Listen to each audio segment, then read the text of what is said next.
નમસ્કાર, good morning, જય શ્રી કૃષ્ણ. આજે ફરીથી નવો સરસ વિડીયો, નવી જાણકારી તમારી સમક્ષ લઈને આવી છું. શ્રી જગન્નાથપુરી. આ જેઠ મહિનો પૂરો થશે એટલે અષાઢ મહિનો ચાલુ થશે. અષાઢ બીજ, જગન્નાથજીની રથયાત્રા ખૂબ ધામધૂમથી બધે નીકળે છે મિત્રો.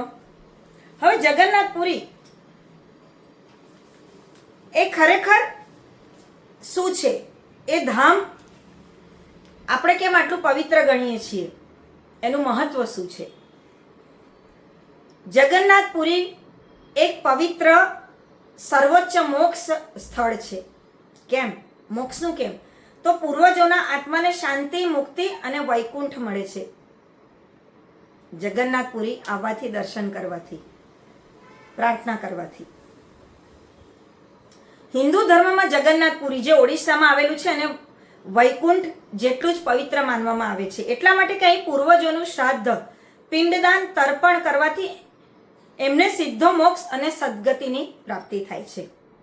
પુરીમાં પિતૃમોક્ષ માટે કરવામાં આવતા અનુષ્ઠાનો અને એના સ્થાન એ કયા છે હું તમને જણાવું છું.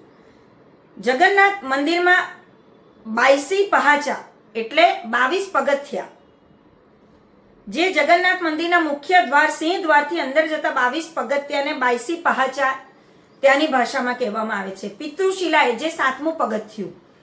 આ પગથિયાઓમાં 7મી સીડી પર પિતૃશિલા, પ્રેતશિલા નામનો એક નાનો ખરબચડો પથ્થર છે.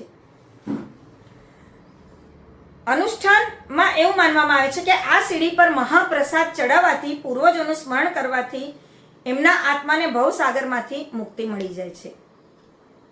પુરીના સમુદ્ર તટ પર પિંડદાન અને તર્પણ કરવાથી દક્ષિણ તરફ મોઢું રાખીને સમુદ્રના પવિત્ર જલ કાળા તલથી તર્પણ કરવામાં આવે. ચોખાના પિંડને સમુદ્રની લહેરોમાં પ્રવાહિત કરવાથી પૂર્વજોના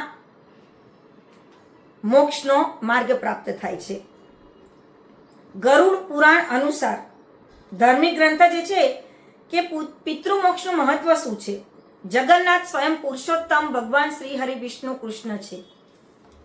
જગન્નાથપુરીમાં જ્યારે શ્રી કૃષ્ણએ પોતાના દેહનો ત્યાગ કર્યો ત્યારે એમનું હૃદય નદીમાં તરતું તરતું જગન્નાથપુરી સુધી ગયેલું, જે લાકડાના સ્વરૂપમાં થઈ ગયું હતું. અને એને સ્વરૂપ આપીને કારીગરે કાષ્ઠથી મૂર્તિ બનાવી, જે જગન્નાથનું સ્વરૂપ છે, જે પુરુષોત્તમ ભગવાન છે સ્વયં.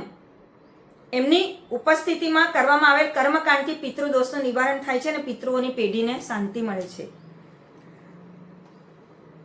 જો તમે ખરેખર પુરી જવાની યોજના બનાવી રહ્યા તો ત્યાંના સ્થાનિક પૂજારીઓ અને અધિકૃત પૂજા સેવાના માધ્યમથી ત્યાંની તિથિ, પૂજાનો સમય નક્કી કરી શકો. તે ક્યારે પણ શુભ દિવસ કે ખાસ કરીને પિતૃપક્ષ, શ્રાદ્ધ પક્ષમાં કરવું સૌથી ઉત્તમ માનવામાં આવે છે. વૈકુંઠની જેમ મોક્ષદાયની પવિત્ર ભૂમિ જગન્નાથપુરી માનવામાં આવે છે. અહીં તર્પણ કરવાથી પૂર્વજો સીધા નારાયણ ભગવાન વિષ્ણુના ચરણોમાં વિલીન થઈ જાય છે. બડા બાદિયા ડાક. દિવાળીના દિવસે પુરી મંદિરમાં એક વિશેષ અનુષ્ઠાન હોય છે જેને બડા બાદિયા ડાક કહે છે, જેમાં લોકો પોતાના દિવંગત પૂર્વજોની આત્માની શાંતિ માટે સીડી પર દીવા પ્રગટાવે છે. અહીં પવિત્ર ભાર્ગવી નદી વહે છે. આ નદી મહાનદીની એક સહાયક નદી છે જે પુરીની પાસે વહે છે. નદી અને સમુદ્રનું સંગમ સ્થાન ધાર્મિક દ્રષ્ટિએ મહત્વપૂર્ણ માનવામાં આવે છે. પુરીમાં બહુ પવિત્ર સમુદ્ર પણ છે, ખૂબ મોટો. આ સ્થાન પર પિંડદાન કરવાથી પિતૃઓને શાંતિ, મોક્ષ મળે, જન્મ મૃત્યુના ચક્રમાંથી જે મુક્ત થાય છે.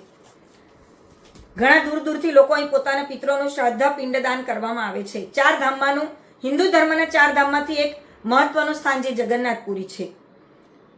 વારંવાર ના જવાય તો એકવાર પણ જગન્નાથપુરીની યાત્રા જરૂરથી કરવી જોઈએ. પિંડદાન એ સાધારણ અનુષ્ઠાન નથી, પરંતુ આત્માના જીવન તેમજ પુનઃજન્મના ચક્રમાંથી મુક્તિ અપાવવાની એક પદ્ધતિ છે. આ વિધિમાં ચોખા, જવનો લોટ, કાચું દૂધ, તલ અને મધથી બનેલા ગોળ પિંડ અર્પણ કરવાના હોય છે, જેમાંથી એક પિંડ સીધા દિવંગત આત્મા માટે હોય છે, જ્યારે બાકીના પિંડ પૂર્વજોને સમર્પિત હોય છે. વિધિ વિધાન બ્રાહ્મણો, પંડિતો દ્વારા પવિત્ર સ્થાન પર કરવામાં આવે છે. પિંડદાનના માધ્યમથી જીવિત વ્યક્તિ પોતાના પૂર્વજો પ્રત્યે પોતાનું સન્માન આભાર પ્રકટ કરે છે, જેનાથી એમના આત્માને શાંતિ અને મોક્ષ મળે છે. એ શ્રદ્ધા અને સમર્પણનું ખૂબ ધાર્મિક પ્રતીક માનવામાં આવે છે.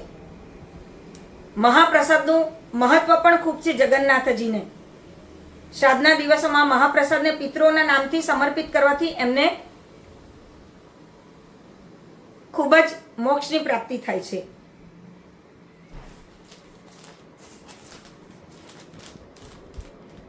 જેથી જગન્નાથપુરીના સમુદ્રના પવિત્ર તટ પર અને જ્યાં નદી મળે છે, જેથી સમુદ્ર નદીના સંગમ પર પિંડદાન કરવું, મહાપ્રસાદ અર્પણ કરવાથી પિતૃઓને મુક્તિ અને વૈકુંઠની પ્રાપ્તિ થાય છે.